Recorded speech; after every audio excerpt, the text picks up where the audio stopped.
Welcome to the Pathfinder School Phase 1 self-study course gear list. What I noticed when I was beginning the self-study course is that the gear list for the course you would take in person and the gear that you need to actually complete the self-study course, they didn't seem to be the same.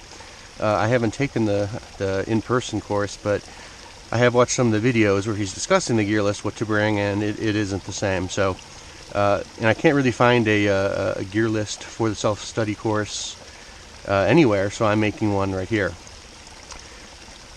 So without further ado, basically you're going to start off obviously with, right away, he wants you to create your 10-piece kit. He specifically calls out 10 items from his list of 10 C's to create your kit.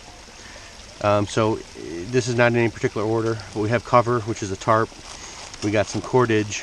You're going to need some either paracord or some bank line. Container, got a clean canteen. This is 3 different items. You got your canvas needle, you got your fire starter, your combustion, and then of course the cutting tool, the knife itself. Cotton is another one.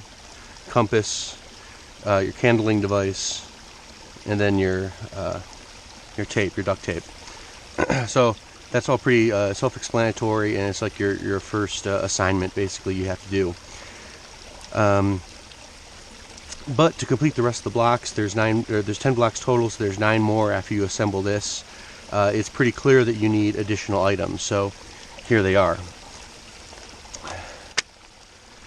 First, you need some sort of notebook. I ended up getting, since I was getting a bunch of stuff from his store, I got the Pathfinder notebook as well, which is kind of nice. And you got like some stuff here.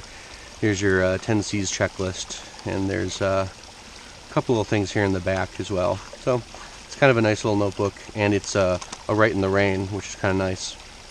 I don't really use it a ton, since I have a tendency, I think, to just create the assignments that you're going to turn in on the computer, and that's kind of where I take my notes and cut and paste stuff. So, but you do need some sort of notebook when you're in the field. So here for making the camp, you specifically need to make a tarp. Now I've already covered that I have a tarp, but in the 10 C's it doesn't have to be a tarp. So I'm just calling out your cover is going to be a tarp, because if it's something else, you still need a tarp to complete this assignment. Also, you need to construct a raised sleeping surface. So that's a couple options here, right? You only need to bring this cutting tool, and this is all you really need to cut down saplings. But if you're creating a raised sleeping surface, depending on how you want to do it, that might actually be kind of a lot of cutting. So you might want to add something more to your kit, like either a hatchet or, in this case, it's a small little kind of hand pull saw, or just like a regular saw that you bring. That'll help with a lot of your cutting tasks. Or I kept it pure myself, and I only used the knife that I brought from my original kit. So I think that's probably staying as close to what he maybe sort of intends, I guess, to how you complete it. Not sure, but that's what I did. Next, you need to create a pressure dressing for yourself. So you kind of have to think about how you want to do that. You could maybe use an extra shirt. You're probably not going to want to cut up whatever it is you brought, but you do need, basically two things. One sort of wadded dressing for the wound, and something else to actually bandage it up. So that's going to be 2 items. Like I said, in my case, I'm probably going to use a wadded up dressing with duct tape as the actual bandage. So I'm still kind of keeping within the minimalist sort of ideas of the course, but keep that in mind. You also have to create a leg splint. So again, it's kind of up to you how you want to do it. If that means maybe you're, cutting down some thin sticks or whatever, or maybe you're bringing a a foam mat for sleeping or something. You wrap that around your leg, maybe with some cordage, trying to tie nail things together. So keep that in mind. You need, whatever it is you bring in, you need to be able to create a leg splint with that. Nothing new there. Here we go.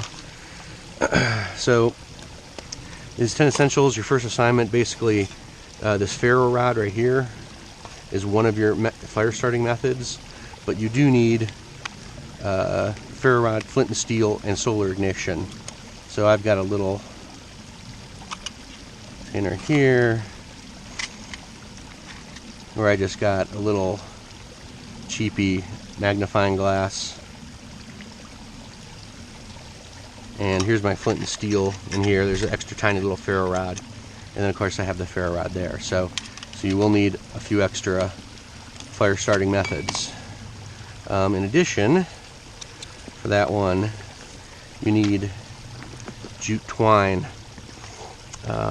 This is stuff you're going to kind of pull apart into its individual little fibers, and you're going to use that to start the fire.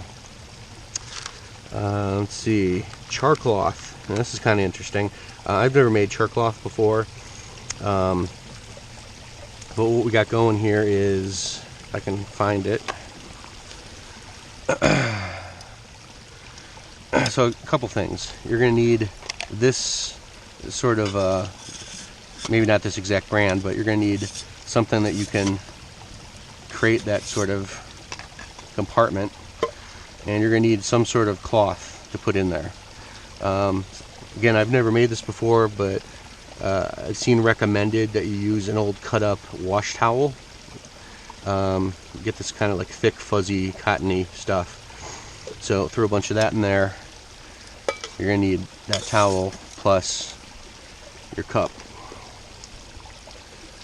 Let's see. Boil the water. Yeah, however you're going to do it, you need to boil the water in the end. So if this is my setup here, just keep in mind that you got to be able to take this out of the fire. And what they like to use for that is one of these fish mouth spreaders. So you can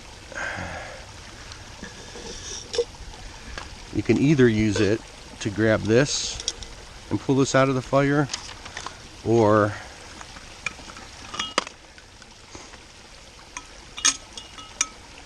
put that in there, and now you can pull this out of the fire. So keep that in mind. You got to boil the water, and so you're going to need to pull these out of the fire somehow.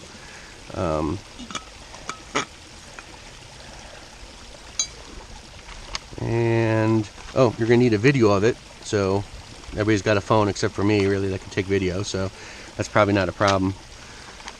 Create a fire reflector. Again, you're back to, are you just going to use your basic knife to sort of create that fire reflector, or are you going to use a hatchet or a saw? I'm probably going to try to do it with a knife. And then, kind of getting towards the end here, but you're going to need something to blindfold, so you can probably just use this. A blanket over your head, I can probably use this. And that's that.